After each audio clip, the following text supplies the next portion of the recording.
Iran के परमाणु ठिकानों पर फिर टारगेट। यज़्द में यूरेनियम प्रोसेसिंग प्लांट पर अटैक। ईरान बोला आग से खेल रहा है इजराइल। जिस परमाणु को लेकर पश्चिम एशिया युद्ध की आग में धधक रहा है, जिस परमाणु को लेकर पिछले एक महीने से जंग जारी है, एक बार फिर इजराइल ने उसी पर टारगेट किया है। इस बार इजराइल ने ईरान के यज़्द में यूरेनियम प्रोसेसिंग प्लांट को निशाना बनाया है। इजरायली सेना के मुताबिक हमले में उस फैसिलिटी को निशाना बनाया गया जहां यूरेनियम एनरिचमेंट के लिए जरूरी प्रोसेसिंग होती है। ईरानी मीडिया ने भी यूरेनियम प्रोसेसिंग प्लांट पर हमले की पुष्टि कर दी है, जिसके बाद ईरान बुरी तरह से भड़क गया है। ईरान के विदेश मंत्री अब्बास अरागची ने चेतावनी दी है कि इन हमलों के लिए इजराइल को भारी कीमत चुकानी पड़ेगी। उन्होंने बताया कि खोंडाव हैवी वाटर फैसिलिटी और अर्दाकन एलोकेक प्रोडक्शन प्लांट पर भी हमले किए गए हैं, जो ईरान के परमाणु कार्यक्रम के लिए बेहद महत्वपूर्ण है। ईरान में हुए यूरेनियम प्लांट पर हमले को लेकर आईएईए ने कहा है कि इस हमले के बाद आसपास के इलाकों में रेडिएशन का खतरा बढ़ जाएगा। एजेंसी ने कहा है कि वो इस घटना की जांच कर रही है और हालात पर लगातार नजर बनाए हुए हैं। मीडिया रिपोर्ट्स के मुताबिक हमले खुजिस्तान स्टील प्लांट और मोबार रेकेह स्टील प्लांट पर भी किए गए, जो ईरान के बड़े कारखाने हैं। इससे ईरान की अर्थव्यवस्था को भारी नुकसान हो सकता है और उसकी स्टील इंडस्ट्री पूरी तरह से डैमेज हो सकती है।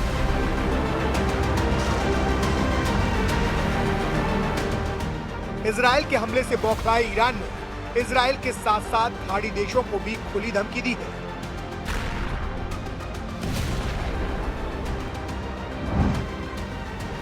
ईरान का कहना है कि वो इजराइल और खाड़ी देशों के स्टील प्लांट्स को निशाना बना सकता है। जिन देशों को धमकी दी गई है उनमें सऊदी अरब, यूएई, कतर, कुवैत और बहरीन शामिल है। ईरान की इस चेतावनी के बाद पूरे मिडिल ईस्ट में तनाव और बढ़ गया है और ईरान ने खाड़ी देशों पर हमले भी शुरू कर दिए हैं। ईरान ने सऊदी अरब के प्रिंस सुल्तान एयरबेस पर हमला किया। इस हमले में 10 से ज्यादा अमेरिकी सैनिकों के घायल होने की खबर है और कुछ विमानों के तबाह होने का दावा भी किया जा रहा है। और देखिए, इजरायल ने ईरान के प्रमुख परमाणु केंद्रों पर बड़े हमले किए। हम आपको मैप पर ग्राफिक्स के जरिए भी समझाने की कोशिश करते हैं कि ये परमाणु ठिकाने ईरान के लिए कितने ज्यादा अहम यहाँ पर हैं। तो आप मैप के जरिए यहाँ पर समझिए। अब आप देखिए, ये पूरा ईरान का नक्शा आप यहाँ पर देख रहे हैं। बुशर देखिए, यहाँ पर एक न्यूक्लियर प्लांट है, जो कि आप इसको कह सकते हैं पश्चिमी इलाका है ये ईरान का। यहाँ पर ये न्यूक्लियर प्लांट है। इसके अलावा अराक, वहां पे खोंडाब हैवी वाटर कॉम्प्लेक्स यहाँ पर बना हुआ है, इसको भी टारगेट किया गया। अब आप यहाँ पर देखिए यज़्द, जो कि बीच में है, एकदम सेंट्रल ईरान में है। यहाँ पर अर्दकान ये लोग के एक उत्पादन संयंत्र मौजूद है। ये ऐसे ठिकाने हैं जिनकी जो सीमा है इजरायल से काफी करीब लगती है, क्योंकि उस छोर में देखिए, उस छोर में इजरायल है और यहां से हमला करना बेहद आसान है। और इसीलिए सबसे ज्यादा नुकसान ईरान कहां पर देख रहा है? आप देखिए, जो पश्चिमी इलाका है उसका सबसे ज्यादा नुकसान। इसके अलावा जो उत्तरी इलाका है वहां पर भी टारगेट लगातार हो रहे हैं और इसीलिए इस इलाके को बचाना बहुत ज्यादा जरूरी है ईरान के लिए, क्योंकि यहाँ पर उसके कई सारे संयंत्र हैं। आपने देखा हैवी वाटर कॉम्प्लेक्स यहाँ पर मौजूद है, इसके अलावा न्यूक्लियर प्लांट भी यहाँ पर मौजूद है और इसी को बार बार टारगेट किया जा रहा है।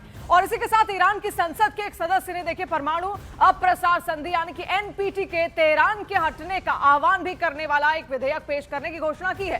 सोशल मीडिया पर इसको लेकर एक पोस्ट भी है। इस पोस्ट में मालिक शरियाती ने कहा है कि प्रस्ताव को कानूनी मामलों में संसदीय उप प्रतिनिधि के पास भेज दिया गया।